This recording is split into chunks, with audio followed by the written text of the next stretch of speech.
From the tensions between the DRC and Rwanda, let us now turn our attention to the North African country of Sudan that has been grappling with a deadly civil war for nearly 2 years. Sudan's army chief, Abdel Fattah al-Burhan, visited the army headquarters in the capital city of Khartoum, which was recaptured after being under siege since the civil war erupted in April of 2023. Accompanied by senior military leaders, Burhan praised the resilience and sacrifices of soldiers who defended the army's general command for 20 months and vowed to eradicate the paramilitary rapid support forces led by Mohammed Hamdan Dagalo. You have all held out for the past 20 months and have been a model for the Sudanese armed forces. Whenever we meet people on the streets, they all say that they're proud of having a strong army.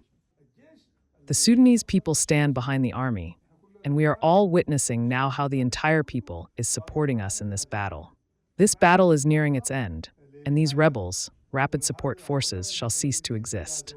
We pledge to the Sudanese people that we'll keep fighting until we achieve this. Burhan's visit to the headquarters came 2 days after the forces had recaptured the general command of the armed forces, which the RSF had encircled since a power struggle led to a war between the army and the paramilitary rebels in 2023.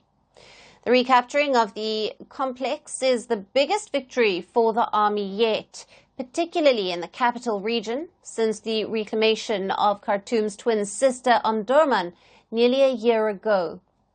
Reports suggest that the army had merged troops stationed in Khartoum and Omdurman with the forces at the headquarters to break the siege last week, which had forced the military to supply its troops inside the headquarters with airdrops.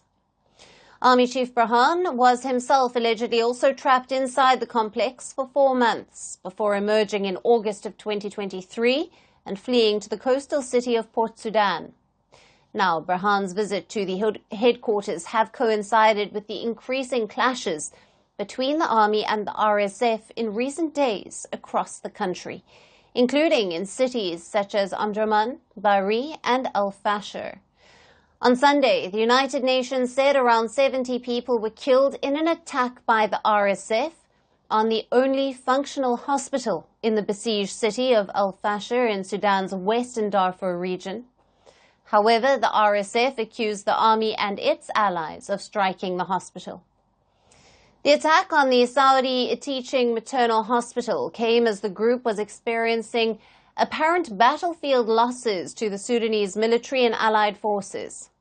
Earlier this month, Sudanese troops had regained control of Wad Madani in the Al Jazara state just south of Khartoum. Now securing a strategic crossroad between the capital and the surrounding states.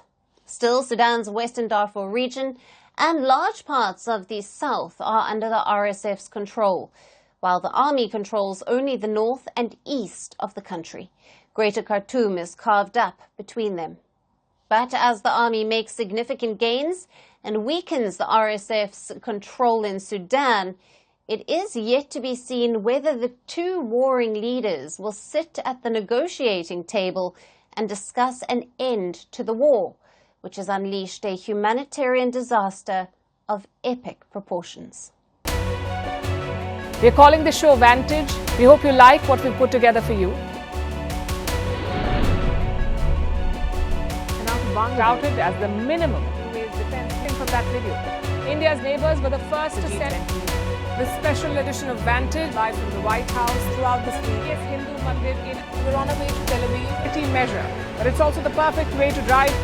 I don't think Prime Minister of Bhutan, Sherin Tagwe. Welcome to 60% of the world's office. Prime Minister Modi did the iron. We were actually. How are you doing? How do you like? It's been 1 year since that meeting. Iron bars separate you from the outside. Out the vote effort. Trump had, it says, and at $4.3 trillion. 4.3 300 billion by 2030. That's what we need to tackle climate change.